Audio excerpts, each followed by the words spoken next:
The USS Indianapolis, the worst shark attack in history. Imagine floating in the open ocean, no land, no lifeboats, no rescue coming. The sun is burning your skin raw during the day, the cold is stealing your breath at night. And beneath you, circling silently, hundreds of sharks, not for minutes, not for hours, but for 4 straight days. This is not a movie. This is the true story of the men of the USS Indianapolis and one of the most horrifying survival ordeals in human history. July 1945. World War II is nearing its end, but no one knows just how close. The United States is preparing something that will change history forever, the atomic bomb.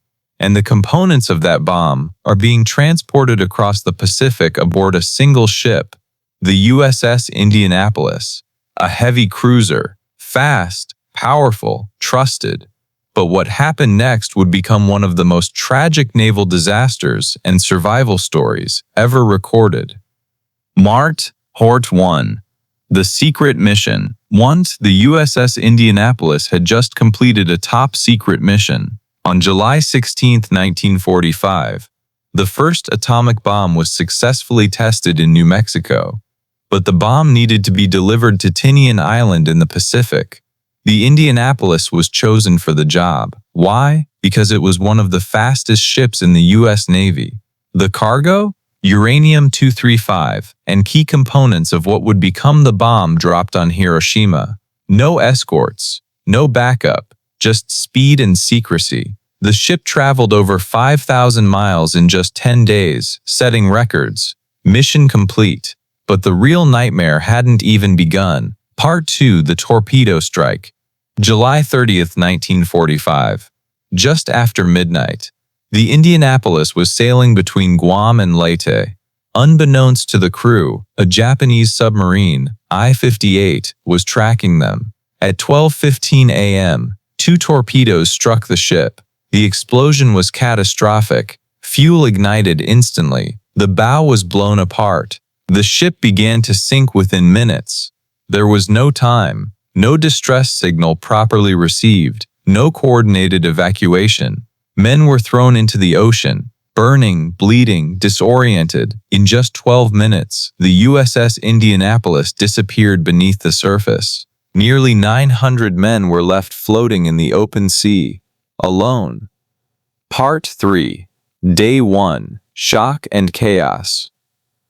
At first, survival seemed possible. There were life jackets, some rafts. Groups formed instinctively. Men tried to stay calm. They told themselves, rescue will come. But there were immediate problems. Oil from the ship coated the water.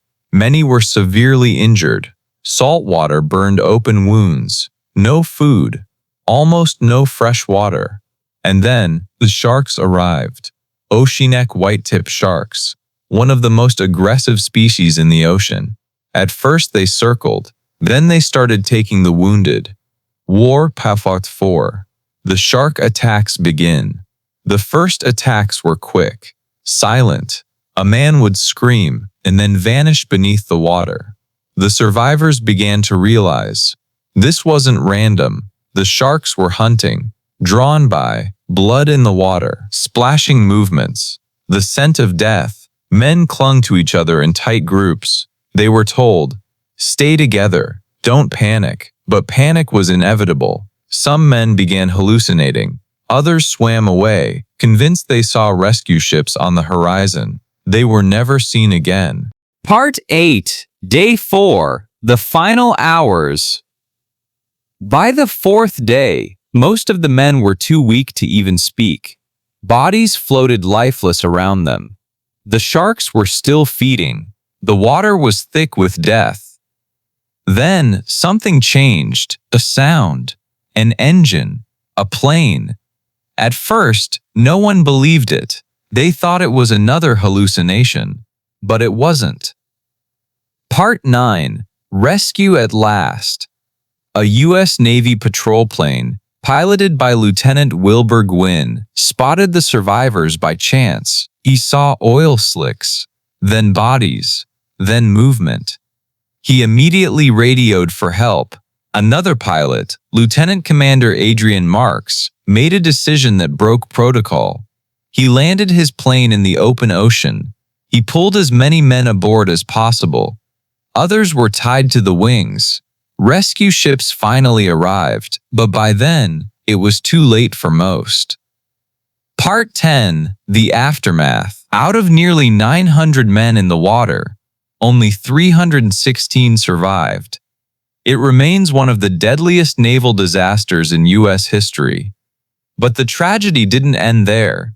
Captain Charles McVeigh, the commanding officer of the Indianapolis, was court-martialed, blamed for the sinking.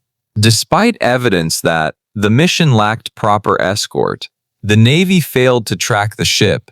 Distress signals were ignored.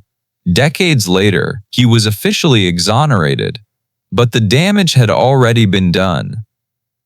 Part 11. Why this story matters. The USS Indianapolis story isn't just about sharks. It's about leadership under pressure, the limits of human endurance, the psychological toll of survival. It shows us how quickly civilization disappears and how fragile life becomes in the face of nature. But it also shows something else: resilience. Even in the worst conditions imaginable, some men held on. If this story impacted you, share it with someone, because stories like this deserve to be remembered. And if you want more real survival stories, raw, intense, and unforgettable, subscribe now and turn on notifications. You don't want to miss what's coming next. 4 days, hundreds of sharks, no food, no water, no hope. And yet, 316 men lived to tell the story. The ocean tried to take them, but it didn't take all of them. And that's what makes this one of the greatest and most terrifying survival stories ever told.